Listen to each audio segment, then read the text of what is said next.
Well, good afternoon, everybody. We're going to give a brief update here on the how it's looking, and we'll go ahead and jump into some of the details. Nothing really much has changed, but we do have some more insight into the atmosphere that is to our south and west that is moving up into our area. So we've been talking about the capping concern to our west where the atmosphere is capped, looking at current moisture as well, getting a feel for how we're looking. So with that being said, it's been a beautiful day here in Michigan. It did get higher than we expected. We were at 74, 73 across most of South Michigan, all the way up toward Mount Pleasant, touching 73 up by the Saginaw area. So we have widespread 70s. Beautiful day here in February. These are breaking our records for temperatures, but that's not where the focus is going to be. The focus is still on the severe threat tonight. The SPC had just released at 3 p.m. their final, or should I say their latest outlook. The next outlook will be tonight around 8 or 9 p.m. That shouldn't change much of anything. If it does, we'll let you know, but the overall risk does remain the same. There is now an enhanced risk just off to our south and west into northwest Indiana and northeast Illinois. But most, should I say not most, but all of Michigan currently is not in an enhanced risk. The highest risk we have is a slight risk with a marginal risk now extending all the way up toward the Roscommon area. In that slight risk, we are concerned for all hazards dependent on the instability, or not instability, but dependent on the cap of the atmosphere that we are watching off to our south and west. So the overall tornado risk has remained the same, a 5% risk in South Michigan there along the 94 corridor up towards Grand Rapids, Alma, Flint, Port Huron, 2% risk. So a lower threat, the higher, or should I say the lower threat, the further north you go. Other risks are hail, which is the main risk, the wind, 15% risk, again, all the way up to Grand Rapids, Flint, Port Huron. Nothing really changed at all, but the significant hail risk has been shifted to extreme southwest Michigan. Still could see some good-sized hail in that slight risk area tonight. But overall, the atmosphere currently is becoming more unstable and more favorable. So we talked about balloon launches a little bit, that the NWS offices will launch their balloons to get a feel for an atmospheric profile. We call it the X-ray, really. It's called a forecast sounding, okay?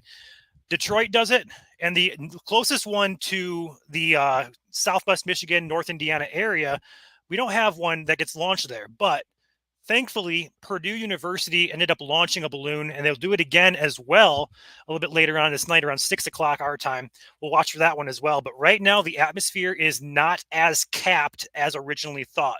When you compare the models this morning to the atmosphere X-ray that we got this afternoon, the cap is not as strong as it was forecasted to be. So that would technically lean us more towards a potential surface-based solution, which would then give us the all hazards possible. But again, we still have a few hours left. The sun is still shining here in Michigan. We're still getting moisture content pumped up from the south. We're still a few hours out from having full confidence in this. But right now, the forecast is trending a weaker cap than expected. Our moisture returns are still better returns off to the south here. For example, in Indianapolis, we're getting 61 dew point reading. But up here in Kalamazoo, it's only 53 dew points. So we have some moisture needs to get worked up from the south still. So we're kind of watching that as well. But it does appear to be working its way north as expected throughout the afternoon and evening. No concern yet with our moisture content. So overall risk is trending more so towards that a little bit more concerning look for right now. But again, like I said, we're still a few hours out. Again, slight risk for all hazards being possible in that slight risk area. Then north in a marginal risk is going to be probably a hail and a lower end wind threat as well.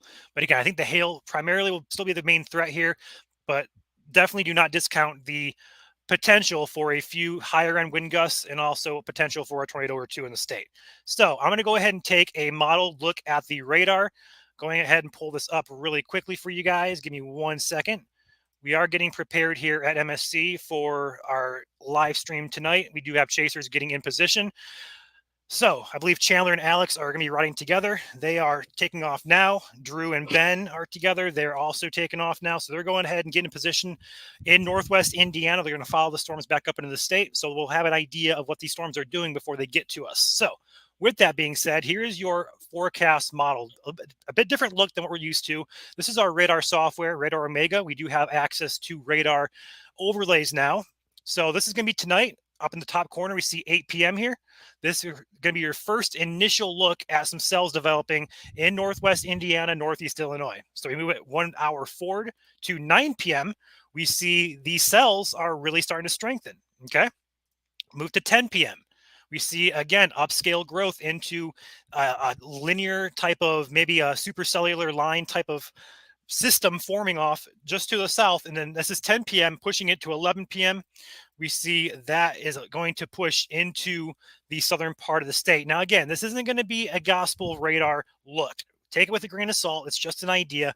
The overall idea is the warm front will become active as it pushes into Michigan, as we've been saying for the past 36 hours. That's still the case. So if you are in the I-94 corridor, your risk for all hazards, including tornadoes and wind, is highest. North of there, that threat diminishes as we continue into the overnight hours. We see a little bit of a weakening trend here as it continues north into the state. Going in toward 1 o'clock in the morning, we see just kind of starts weakening here, but we do have some cells still developing all the way up here north of Muskegon toward the Big Rapids area over here, just to the south of Ludington, just to the west of Reed City. So again, the line is going to push its way north. Okay. It's just going to be a matter of how far north is the severe threat going to carry. But right now, if we go back here, the highest threat, we're going to see the difference is going to be right here in southern Michigan along and south of that I-94 corridor. That is the area that we are most concerned about. Okay. Hope that makes sense for you guys. Overall risk remains the same. Slight risk is in effect, marginal further north. Mainly hail threat. Don't discount tornadoes or wind being a possibility, especially with the way the atmosphere is looking further upstream from us, moving into our direction. So with that being said, I don't want to be on here too long, but I looked at some comments here for a few questions. I'm not going to get too much in detail. We will be live later tonight as soon as we have eyes on storms and stuff like that. When we're watching storms move up our way, we'll go live. No worries. We'll be here covering it. We got you covered.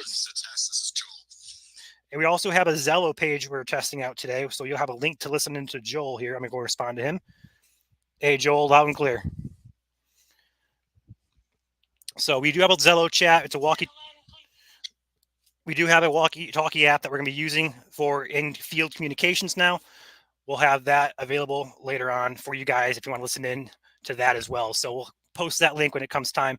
But we're just kind of testing things behind the scenes. Sorry about that. Overall risk tonight remains the same. With that being said, look at some comments here.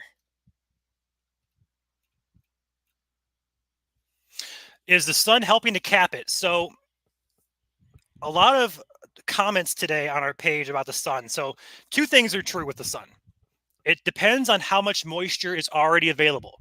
Because we're relying on our moisture moving up from the south, that moisture gets here. It's not already in place. It arrives later on. So the sun, when it's out, is helping mix the atmosphere, drying up some of those dew points and some of that moisture. So in this particular setup, the sun does not help instability here. It's actually weakening it, so to speak. But the moisture returns right now are so strong, we're not too concerned about that mixing out. Okay. In the summertime, we usually have higher dew points already in place. So sun comes out and then that just heats the surface. And that point, the combination of the heat and the already existing moisture creates a higher instability. So both are true depending on the time of year and type of setup.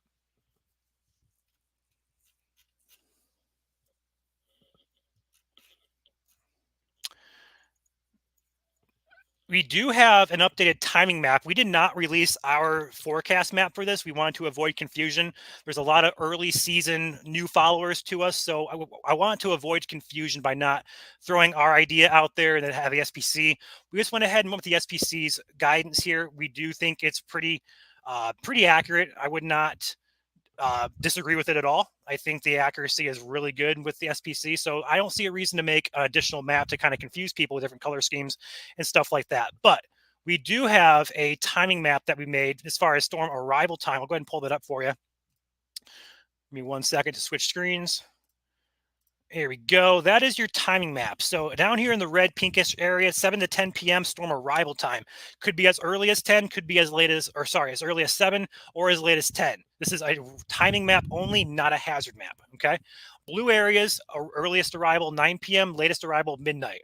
And then for that green area, latest arrival 2 a.m., earliest arrival 11 p.m., okay? So we'll look to go live here probably within the next 3 to 4 hours if we have storms developing. And from there, we will be here all night as long as it takes to get the severe threat out of the state.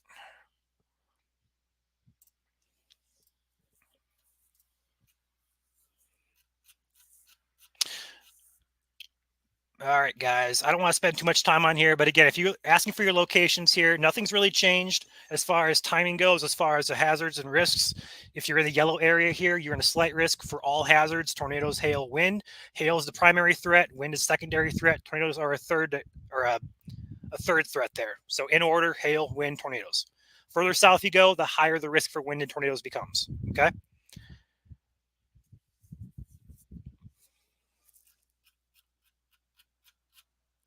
If you're in the green area, your primary risk is going to be hail. So up by Roscommon, all the way up toward West Branch, those areas. I believe Saginaw is just on the border there. Not Port Huron, but Port Austin. You guys are going to be on that marginal risk as well.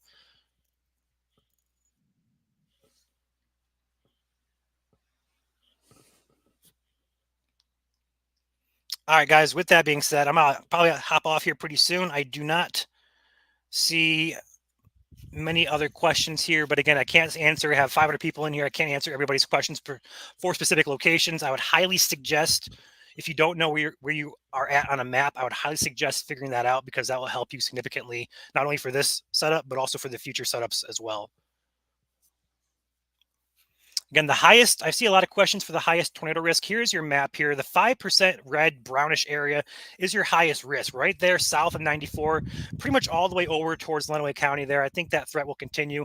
Looking at the models, I really do think that the highest risk here is going to be in that red area. Okay, that's pretty much what we're thinking here as well.